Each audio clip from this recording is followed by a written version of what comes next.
हम सीधे आपको इस समय लिए चलते हैं एसटीएफ के डीआईजी, यूपी एसटीएफ के डीआईजी अनंत देव तिवारी, जो कि हमारे साथ जुड़ रहे हैं। सर, बहुत स्वागत है आपका। ये जो टेप सामने आया है, बहुत अलग अलग तरह की, बहुत लोग तमाम बातें कर रहे हैं, जिनमें से कई लोग इन लोगों के इन्वॉल्वमेंट को लेकर भी सवाल उठा देते हैं। लेकिन ये जो आवाज है, ये जो बातें हैं सर, ये तो पूरी तरीके से इंक्रिमिनेटिंग है।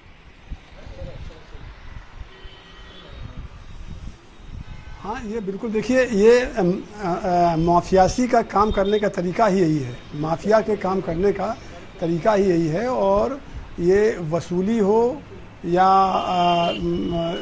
ज़मीन पर कब्जा हो या उसमें इन्वेस्टमेंट के माध्यम से, और ये जितने भी नेक्सस हैं उन सबको तोड़ करके आगे बढ़ने की बात हो। और माफिया ये पुलिस और जुडिशियल और जेल सिस्टम को डिस्टर्ब करके जो अब आगे सर्वाइव करता है, उस सब के ये आयाम व्यायाम हैं। और जो आपने ये एक ऑडियो सुना, ये एक ऑडियो सुना, और भुक्त भोगियों की संख्या सैकड़ों की होगी, प्रयाग में ही और प्रयाग के बाहर भी। तो ये आज का नहीं है, 40 साल का है।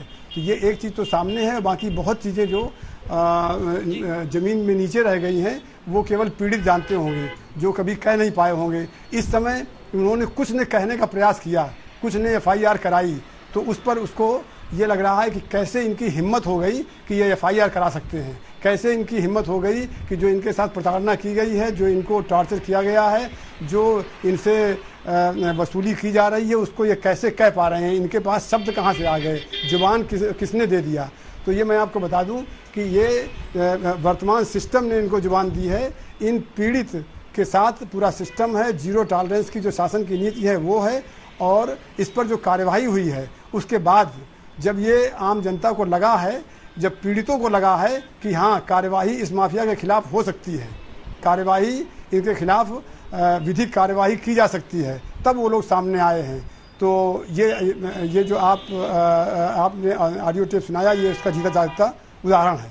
वाकई, वरना जो बिल्कुल उसके अतीक के टेरर का ग्राउंड जीरो था प्रयागराज, वहां याद नहीं आता कि कभी कोई कोर्ट के बाहर उसकी ओर नजर उठा के देख सके। इस बार चप्पल चल रहे थे, नारे लग रहे थे उसके खिलाफ। और एसटीएफ की कार्रवाई बड़ी रही है सर इसमें, जो सबको ट्रेस करके, हालांकि समय भी लगता है इसमें। अब जो गुड्डू मुस्लिम का इतना जिक्र हो रहा है, क्योंकि जिस तरह से बमबाज की उसकी छवि है और जितना खतरनाक उसे माना जाता है, क्या ये जनता को भी आश्वस्त किया जा सकता है कि उसके बेहद करीब है, उसके ट्रेल पर है, एकदम हॉट ऑन ट्रेल जिसको कहते हैं, कि कभी भी वो पकड़ में आ सकता है? देखिए, 24 फरवरी जिस दिन ये लोम हर्तक हत्याकांड हुआ था, उसके पश्चात से लगातार पूरी पुलिस की टीमें प्रयास कर रही हैं और बहुत नैरो मिस हुए, हिट तो एक ही दो हुए। तो ये मैं आपसे आश्वस्त करना चाहता हूँ, आपके माध्यम से पूरी जनता को, कि एसटीएफ की और जिला पुलिस की ये सभी टीमें लगातार इस पे काम कर रही हैं। बहुत जल्दी गुड्डू मुस्लिम, और गुड्डू मुस्लिम ही नहीं, शाबिर और अरमान, और ये शाइस्ता परवीन, और ये सद्दाम, जो एक दूसरे मामले में भी जो अशरफ का साला है, ये सब के सब जो जिन पर पुरस्कार घोषित थे ये, और जो इसके अलावा भी जो ये षड्यंत्र करने की भूमिका में, संरक्षण देने की भूमिका में रहे हैं, उनके खिलाफ भी साक्ष्य संकलित किए जा रहे हैं। और जैसे जैसे साक्ष्य संकलित हो रहे हैं, उनकी भी गिरफ्तारियां की जा रही हैं। तो इस पूरी घटना को हम सफलतापूर्वक विवेचना के माध्यम से, गिरफ्तारी के माध्यम से जनता के सामने लाएंगे, और जनता आश्वस्त होगी कि माफिया के विरुद्ध प्रभावी और इफेक्टिव कानून की कार्रवाई हुई। क्योंकि अनंत जी, मतलब जड़ से उखाड़ने की कार्रवाई चलेगी, या फिर वो कि चलो ऊपर के लोग जो हैं वो अब नहीं है तो गैंग खत्म हो जाएगा? क्योंकि गैंग तो किसी एक भी व्यक्ति से दोबारा खड़ा हो सकता है, यानी पूरे के पूरे उस माफिया गैंग को उखाड़ने की, जड़ से उखाड़ फेंकने की कोशिश। नहीं, देखिए, ये जड़ से उखाड़ के फेंकने का मैडम तो शब्द आपका है, लेकिन ये है कि जो भी इसमें षड्यंत्र में रहे हैं, जिन लोगों ने शरण दिया है इस घटना पर, और इसके अलावा जो इनको फाइनेंशियल रिसोर्सेज इनको सप्लाई करते रहे हैं, और जो इनका फाइनेंशियल नेक्सस रहा है, उस सब पर विवेचना के माध्यम से जैसे जैसे साक्ष्य आ रहे हैं, तो चूँकि बड़ा गैंगस्टर है, बड़ा माफिया है, 40 साल से फलता फूलता पल्लवित होता रहा है, और इसका impact every walk of life में समाज के रहा है, और ये प्रयाग ने ही नहीं पूरे प्रदेश ने देखा है।